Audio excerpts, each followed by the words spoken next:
Ito nga namin ipakilala ang mga Bisaya, sir, na kami is hindi kami harmful.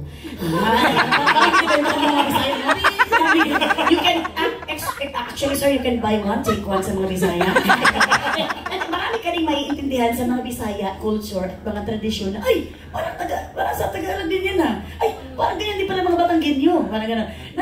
Kaya pala nagsuswak din minsan. Kaya pala yung mga taga-Tarlac na kapag-asawa ng Bisaya kasi may in common pala sila ng mga ganito. So, makikilala nyo ang mga Bisaya at ma-understand nyo kung bakit parang galit kami. Ganun lang talaga kami magsalita parang, ang naman ka! Pero hindi pala kami galit. At may understand mo rin dito kasi ang Bisaya naman, hindi lang kami. Parang Visayas, Mindanao, meron din mga Ilonggo, iba naman yung kanila. Pero nakakaintindi sila sa Bisaya. Meron din mga waray-waray na nakakaintindi sila sa Bisaya. So, parang gano'n mga Chabacano na nakakaintindi din sa Bisaya. So, parang gano'n lang, sir. Okay po. Siguro kung overexpose ang tawag dyan, sir, wala naman akong takot, sir. Mas takot ako pag hindi ako masweldohan, sir. Ito naman, as aming magandang buhay naman is talagang, alam mo, may mga anak-anak kami dyan ng mga tapes. At ito naman ang aming one-on-one every Saturday at Sunday lang ito. So talagang hindi naman ito talaga makakawala. At saka Bisaya nga ito, so parang kuan naman ito, malayo din sa Tagalog na talk show at sa Bisaya na talk show. Iba naman po, audience. Thank you po. Thank you so much, sir. Sir Ronnie Ricketts. No, I mean, we've had history when I was covering in the early days. I'm really thankful that you have become who you are today. Well, first of all, congratulations sa new show. Thank you. With this new show, gagawan niyo pa ba siya ng mga other things aside from, of course, yung format niyo kasi ngayon, para siyang podcast. Okay. Per se. So this is just plainly talk. But are you, in the near future, do you plan to like put out some episodes that would require you to go out of the studio, like perhaps go to your hometown or the hometown of the person that you're interviewing, things like that? Yes. Ito na, maraming salamat sa tanong mo. English kasi yung tanong mo nakakrak ng utak ko. Ito, I love you, Kumagaw. Itong, maganda itong tanong ni Kumagaw kasi itong show namin, ito pala yung preliminary. Kung bibigyan pa kami ng budget, kayo din ang magsasuggest. Pakikinggan namin kayo kasi yung pag-artista ko kasi dahil din sa inyo sa mga nanonood ngayon sa mga kuanizens kasi sila nagpapatrending sa akin kahit wala naman akong ginawa, pinabalik yung mga videos ko. So, kayo ang magsasuggest kung anong gusto nyong mangyari dito sa Kuan on One. Kung gusto nyo bang lumabas kami sa studio, pupuntahan ba namin, sino ang gusto nyong i-guest namin, pupuntahan ba namin yung mga lugar, nasa inyo yan. So, kapag nasa power ninyo ang ikauunlad ng aming Kuan on One. So, pakikinggan namin kayo, don't worry. Kung ano yung mga suggestion nyo, mimitingan namin at pag-uusapin namin na talagang magawa namin. Alright. Jason, ng mama mo and papa mo? I think they don't think it. Because they don't have mind. They sobrang grateful. Grabe pag-grateful talaga. Grabe talaga. Kaya wala kaming sawa na magpasalamat kay Lord. Everyday talaga, kung may time kami na, kung wala kaming time work ngayon, magsisimba talaga kami, magdadasal kami, mag-rosary kami kasi wala naman ako. Sino ba naman ako dito? May pinsan ba ako dito sa ABS para magkuan? At saka, yun palang mga kuanizens na sila ang gumagawa ng mga videos namin ng mga kalukuhan. Tapos ginagawa na ng cartoons. Doon parang masabi ko, grabe naman si Lord. Uy, wala na nga tayong ginagawa, nananahimik na tayo sa buhay natin.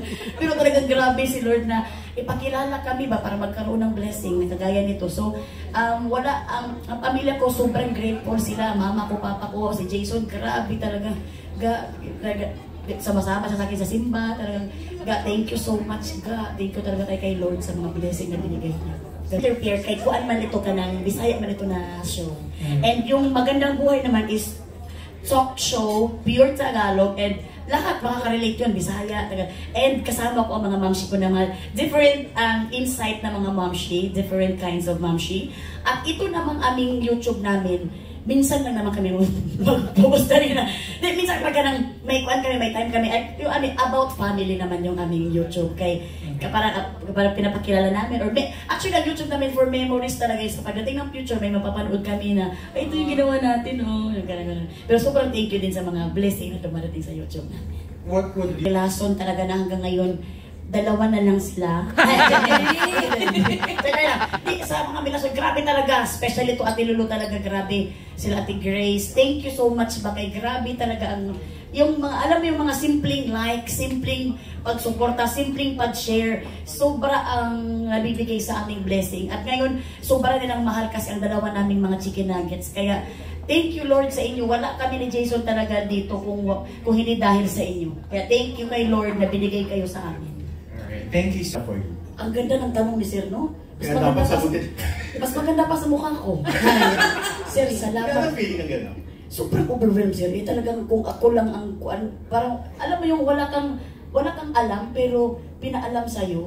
Yung parang ngayon ang feeling, tapos yung feeling na nagkaroon ka ng information na very, yun ang, sobrang overwhelmed ako na maraming tao nangangarap sa amin. Isa na yan si Derek Loren, sa mga sila Ma'am Cory, ang ABS-CBN family, sila Sir Carlo.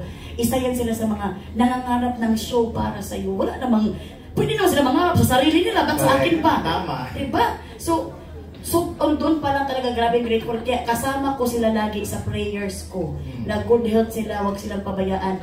And then, ang pangalawa na yan, yung mga coalitions nga na nanonood, Sir. Kasi kami naman, wala naman kami ginagawa mga pandemic. Yung video namin sa Chicken Nuggets, matagal naman yun.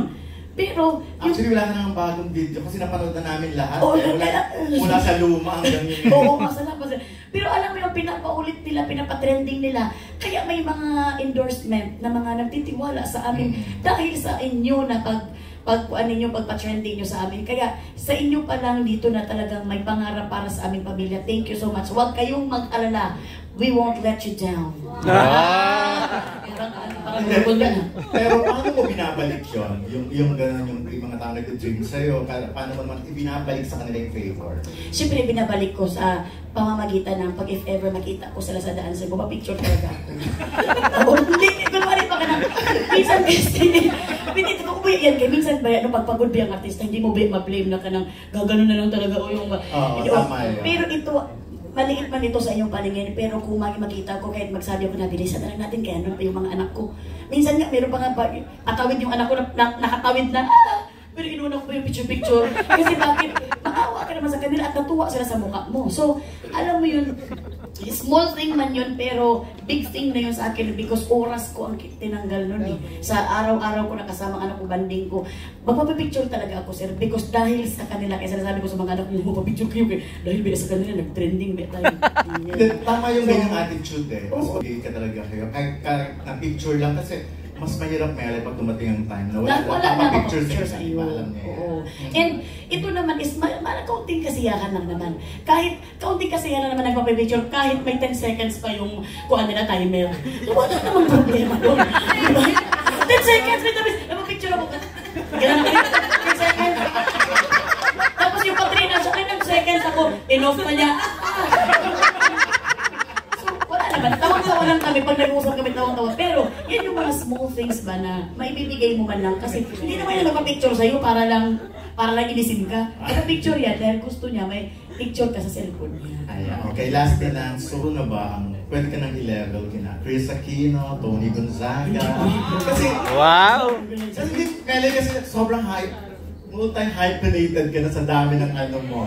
Para host, reality show host, game show host, Best Actress. Best Actress. Saan ba talaga ng klase ng genre yata sa pag-host? Meron ka na-experience mo. So, pwede na ba? Ano feeling na gano'n ang level? Sir, wala akong ganyan. Sir, huwag kayo magsabi kayo, mahiya tayo dyan. Kaya number 1, akong mahiya talaga sa ganyan-ganyan. Mabag ganyan-ganyan ako. Ako, wala akong mahiya tayo kina Tituli, kina Miss Grace. Nagpapagaling pa rin si Miss Grace. Mag-isip pa tayo na, pati sila ko, mahiya talaga ako. Ako, kahit saan ako ilagay ni Lord, sobra akong happy at sobra akong contented. Wala akong mga ganyan-ganyan. Kaya ang gusto ko lang is, makasweldo lang. Maging happy lang yung mga tao na nanonood sa akin kasi kung hindi naman din na ako makakatulong at hindi naman ako reliable na mapapasaya, ilalin ako ng jinsan at doon ako magpasaya sa mga pinsan ko is enough na for me. Wala akong ginaginin. Okay na ako. I love you. Ano yung gadualin? Ang sasagot ko yun kasi ako sila. Hindi, bibinib kasi ako sa'yo talaga pag inaral yung career mo di ba? Parang lahat na experience mo Salamat kayo. Si Lord talaga yan lahat. Si Lord, thank you Lord. So magkano ka na ngayon, Melay? Gano'n ka na kayaman? Last question. Ito I sir, mean, yung yaman mo ba enough na para mabuhay ng marangal ang mga anak mo hanggang sa paglaki nila? ito siguro 1.5 lang ako sir, okay na ako. Sobrang thank you Lord sa blessing talaga na binigay niya sa akin. Actually ngayon na medyo ka nang nakaluwag-luwag na ba? Thank you Lord. Mas, pag nakaluwag-luwag ka pala, mas pressure ka pala. Kasi, the more na, siyempre ako kasi, hindi naman ako yung parang nabubuhay lang na binigyan lang ng pera, tapos gagastusin lang. Ako kasi, meron kasi akong ako kasi napagkatao, may realization kasi ako napagkatao, yung pag binigyan ka ng ganito ng blessing, may reason yan kay Lord. Ibig sabihin, meron kang dapat paggagamitan yan at meron ka dito tulungan yan. So, ako parang sinabi ko, with a great responsibility talaga to ba. So ngayon, ako, super akong, mabilis na kasi ako makontento eh. Which is gusto ko para hindi din ako ma-stress na anxiety sa mga kuan-kuan. Pero at the end of the day, bibigyan ka pa rin kasi ni Lord ng mga blessing na mga ito na hindi mo na alam kung deserve ko ba. So para sa akin, is okay na talaga ako, pero ako is very contented ako sa kung anong binigay sa akin ni Lord. And happy ako na makaprovide ako sa family ko, lalo na sa parents ko, na siyempre yung papa ko is dati kasi kuan siya, Scorpio, ngayon cancer na siya. Naluloko ko na kasi tawa-tawa na lang kami. Pero, at saka mama ko na the kidney girl. So, alam mo yun, may Melay ko lang talaga yung kahit seryoso. Hindi kasi, alam mo yung hindi kasi pwedeng seryosohin naman yung mga malungkot na mga sa aming pamilya kasi si Lord ang nakakaalam sa buhay natin. Huwag natin i-waste na sa mga kalungkutan. Ito yan. So kami, ako, salamat Lord. May mga ganito nangyayari pero may ipro-provide ako.